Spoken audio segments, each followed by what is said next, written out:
নির্বাচন চেয়ে হাইকোর্টে জনগণের পক্ষ থেকে মামলা হলেই 1 মাসের মধ্যে নির্বাচন হবে। বৃহস্পতিবার বড়জালেঙ্গায় সাংবাদিকদের প্রশ্নের উত্তরে এমনটাই বললেন মুখ্যমন্ত্রী ডক্টর হিমন্ত বিশ্ব শর্মা।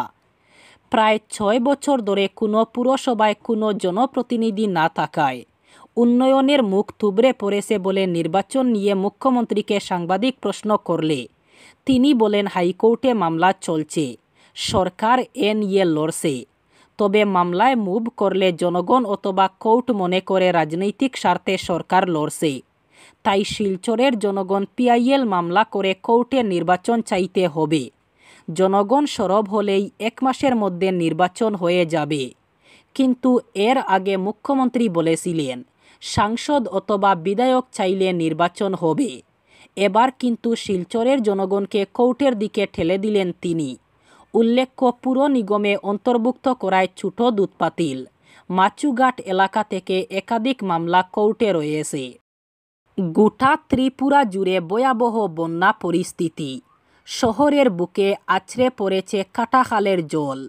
বৃহস্পতিবার দক্ষিণ ত্রিপুরা জেলায় প্রবল বর্ষণে গড় ভেঙে গিয়ে একই পরিবারের 7 জনের মৃত্যু হয়েছে। বন্যায় মৃতদের পরিবারকে সরকারের তরফে 4 লক্ষ টাকা করে দেওয়া হবে বলে জানিয়েছেন ত্রিপুরার মুখ্যমন্ত্রী ডক্টর মানিক সাহা। বন্যার ভয়াবহ পরিস্থিতির দরুন বহু জায়গায় বিদ্যুৎ বন্ধ রেখেছে বিদ্যুৎ নিগম। রাজস্ব সচিব জানিয়েছেন, বন্যার কারণে রাজ্যে প্রায় 17 লক্ষ মানুষ ক্ষতিগ্রস্ত হয়েছেন। এখনও পর্যন্ত রাজ্যের 450টি ত্রাণ শিবির খোলা হয়েছে।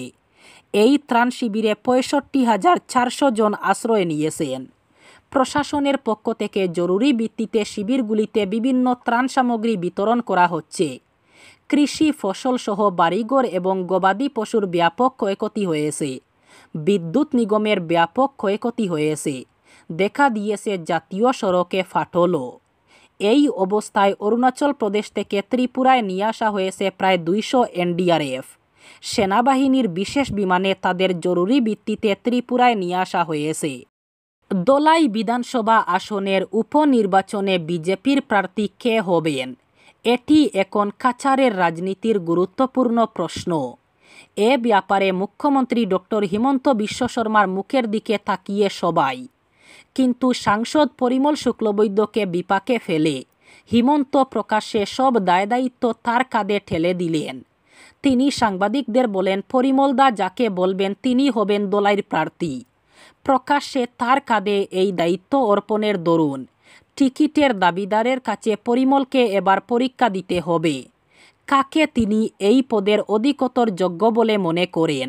যাদের টিকিট দেওয়া হবে না তাদের কাছে স্পষ্ট হবে তিনি টিকিটটা দিলেন না। তার একক অনিচ্ছার দরুন বিধায়ক হওয়া আটকে গেল।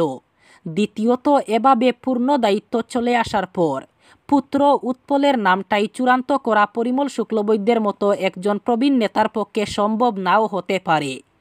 এই ধরনের ব্যাপার না ঘটলে তিনি হয়তো পুত্রের জন্য সুপারিশ করতে পারতেন। জনবিন্যাস পাল্টে মাত্র 20 বছরের মধ্যেই বাংলাদেশের পরিস্থিতি তৈরি হচ্ছে বরাকে। উপত্যকার 3 জেলায় সংখ্যালঘু হচ্ছেন হিন্দুরা। রুদ্ধদ্বার সাংগঠনিক বৈঠকে বৃহস্পতিবার সন্ধ্যায় দলীয় কর্মকর্তাদের এভাবেই সতর্ক করলেন মুখ্যমন্ত্রী হিমন্ত বিশ্ব শর্মা। দলীয় সূত্রের খবর, শিলচর ইটখলায় জেলা বিজেপির সদর কার্যালয়ে এদিন নানা তথ্য উপস্থাপন করে বরাকের ভবিষ্যৎ নিয়ে গভীর শঙ্কা প্রকাশ করেন মুখ্যমন্ত্রী। বাংলাদেশে হিন্দু নির্যাতনের প্রসঙ্গে তিনি উদাহরণ হিসাবে টেনে আনেন হাইলাকান্দির কথা। তিনি বলেন, সমীক্ষা বলছে 2026 সালের জনগণনায় হাইলাকান্দিতে হিন্দুরা থাকবেন 30%। 2031 সালে এই সংখ্যা কমে 20% হবে। 1935 সালের মুসলিম বিবাহ এবং বিচ্ছেদ রেজিস্ট্রেশন আইন বাতিল করার ব্যাপারে সরকারের সিদ্ধান্ত নিয়ে শুরু থেকেই বেঁকে বসেছিল কংগ্রেস এবং এআইইউডিএফ। বৃহস্পতিবার এই সংক্রান্ত দ্য আসাম রিপিলিং বিল পেশ হতেই 2 দলই আপত্তি তুলে। কিন্তু অধ্যক্ষ বিশ্বজিৎ দৈমারি বিরোধীদের কোনো আপত্তিতে গুরুত্ব দেননি। এতে ক্ষুব্ধ হয়ে কংগ্রেসি বিধায়করা বিধানসভা ছেড়ে বাইরে বেরিয়ে পড়েন। এদিকে দ্য আসাম টিপেন্সি বিল পেশ হওয়ার পর জোরদার আপত্তি তুলেন এআইইউডিএফ বিধায়করা। এমনকি ক্ষোভে বিধানসভা ছেড়ে বাইরে বেরিয়েও পড়েন তারা। কিন্তু পরে অবশ্য স্বীকার করে নিয়েছেন ভুল বুঝে প্রতিবাদ করেছেন তারা। অধিবেশনের প্রথম দিনই 10টি বিল পেশ করা হয়েছে।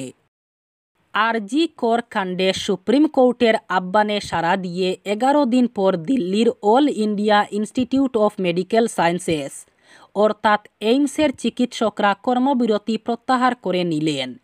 বৃহস্পতিবার বিকেলে এক বিবৃতিতে দিল্লি এইমসের আবাসিক ডাক্তারদের সংগঠন জানায়, সুপ্রিম কোর্টের আবেদনে সাড়া দিয়ে এবং শীর্ষ আদালতের আশ্বাস পেয়ে আমরা কাজে যোগ দিচ্ছি।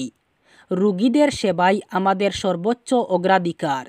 একইভাবে দিল্লির রামমোহন লোহিয়া হাসপাতালের ডাক্তাররাও সুপ্রিম কোর্টের আশ্বাসে ধর্মঘট তুলে নিয়ে জানিয়েছেন তারা কাজে ফিরছেন।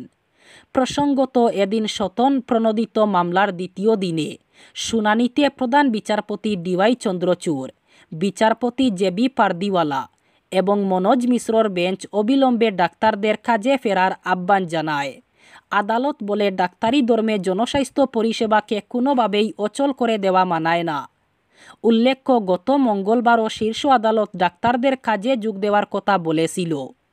এদিন আদালত কেন্দ্রীয় স্বাস্থ্য সচিবকে রাজ্যগুলির মুখ্য সচিব এবং পুলিশ কর্তাদের নিয়ে বৈঠকের নির্দেশ দেয়। ধর্ম ভিত্তিতে জমি কেনাবেচায় নিষেধাজ্ঞা, এ নিয়ে বিধানসভা উত্তাল। কংগ্রেস এবং ইউডিএফ বিধায়করা এই বিল উত্থাপনের প্রতিবাদে সদন ত্যাগ করেন। বিধানসভার শরৎকালীন অধিবেশনের শুরুতেই এ নিয়ে সভা স্থগিত প্রস্তাব এনেছিল ইউডিএফ। একই সঙ্গে বিভিন্ন কারণে সভা স্থগিত প্রস্তাব এনেছে কংগ্রেস। এতে সামিল ছিলেন বিধায়ক অখিল গগৈ, বিধানসভার অধ্যক্ষ বিশ্বজিৎ দৈমারি। এই সভা স্থগিত প্রস্তাব নাকচ করে দেওয়ায় বিরোধীরা সদন ত্যাগ করেন। কংগ্রেস এবং ইউডিএফ বিধায়কদের পাশাপাশি বিধায়ক অখিল গগৈ একইভাবে সদন ত্যাগ করেন। অধিবেশনের শেষের দিকে এদিনের কার্যসূচি অনুযায়ী সরকার পক্ষ থেকে বিভিন্ন মন্ত্রী এক এক করে বিল উত্থাপন করেন। এবার বিমানে করে গাঁজা পাচার। গাঁজা নিয়ে বিমানে ওঠার আগেই গ্রেফতার হলেন এক ব্যক্তি। ধৃত ব্যক্তির নাম বিশ্বজিৎ রায়, বাড়ি কুচবিহারের সিতাইয়ে। এদিন তিনি বেঙ্গালুরুর বিমানে উঠতে গেলে লাগেজ স্ক্যান করার সময় কর্মীরা ব্যাগের ভিতরে গাঁজা দেখতে পান। ওজন করে দেখা যায় 2টি প্যাকেটে গাঁজার পরিমাণ 4 কেজি। এমন ঘটনা দেখে অবাক হয়ে যান নিরাপত্তা কর্মীরা। খবর দেওয়া হয় সিআইএসএফ এবং বিমানবন্দর ফাঁড়ির পুলিশকে। পুলিশ পৌঁছে বিশ্বজিৎকে গ্রেফতার করে বাগডোগরা থানায় নিয়ে যায়। পুলিশ সূত্রে খবর, ধৃত ব্যক্তি এই গাঁজা বেঙ্গালুরুতে বিক্রি করার জন্য নিয়ে যাচ্ছিল বলে স্বীকার করেছে।